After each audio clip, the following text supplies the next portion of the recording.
Well, we definitely received substantial evidence that he was involved in trafficking young women and children to the Virgin Islands for a very long period of time through our airport, through his private jet.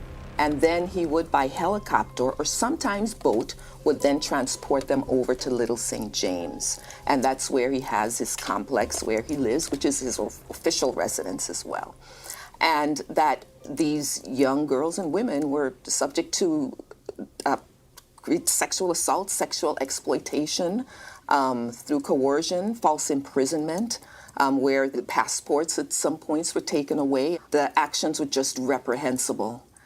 And it was quite a number of women, and we found through our investigation that at least up to 2018 that continued. So what your investigation is showing is the broad scope of Jeffrey Epstein's nefarious activities, that it just kept going. Based on the evidence that we found thus far. Let me make something very clear. Jeffrey Epstein was very good at protecting himself and being secret. You know, the secrecy he was very good at that. And because of his wealth, his power, he was able to do that and secure that. So when you think about it, he owns a private island. That's an island over a mile away from St. Thomas, the main island. And it's out there and it's isolated. He purchases that, right? Then he owns the jet that flew in to the airport. It's under a name of one of the front companies that actually has been named in our complaint, but it's him. He's the member of that LLC. And he owns the helicopter and the boats that took or transported him and the women and children over to the island. So when you think about that, it's him orchestrating all of that. Yes, there may have been baggage handlers. There may have been other persons who looked and saw him and other females with young girls. Yes, but I think that it's important that we focus on how Jeffrey Epstein was so able to create such an elaborate scheme, especially by doing it in such secrecy. And he had the money and power to create the secrecy so that not just local authorities, but we have federal authorities here too, that are here all along. Not even they might have been able to see it. In looking at that, you have to really, get a good understanding of how he was able to protect and isolate himself. Once you get on that island, how do you get off? It's not like a person who's on the island can just say, okay, I'm going to swim to St. Thomas. They can't do that. It's not like a person who's there and needs help that they can sneak away and run outside and flag down a vehicle or flag down a police car or run to the nearest police station like they might be able to do on St. Thomas, on the main island. The island is isolated. So that kind of isolation is really what you have to look at when you start to think, how could this have happened for so long?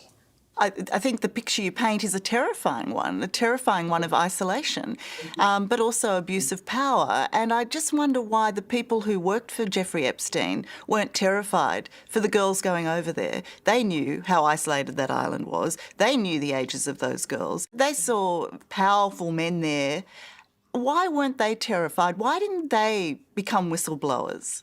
Well, one thing I do know, first of all, is that there are the non-disclosure agreements that Jeffrey Epstein had all of the employees, if not most of them, sign. Then they had to agree not to disclose any information to law enforcement or anyone else regarding what goes on that island. And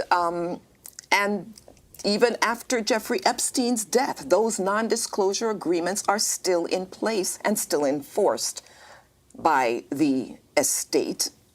So this was just one of the ways that you can pretty much intimidate or silence people. But in addition to that, when you see someone connected with powerful people who may visit the island or he may be involved with, whether it doesn't have to be here, it could be anywhere in the world, and it's known that these powerful people are his friends and associates, that alone is intimidating to the ordinary citizen who's sitting there and watching this and say, ooh, that does not look good.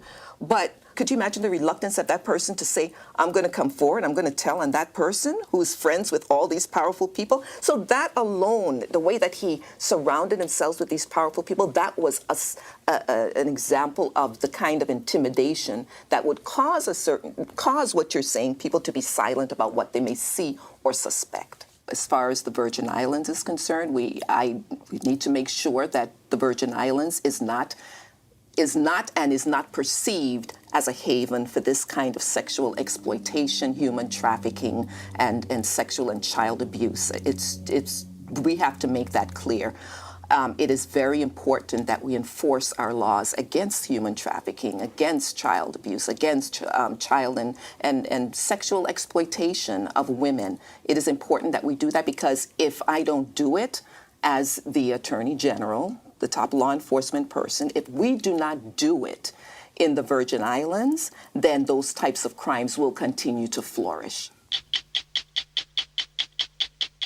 Hello, I'm Tara Brown. Thanks for watching. To keep up with the latest from 60 Minutes Australia, make sure you subscribe to our channel. You can also download the 9Now app for full episodes and other exclusive 60 Minutes content.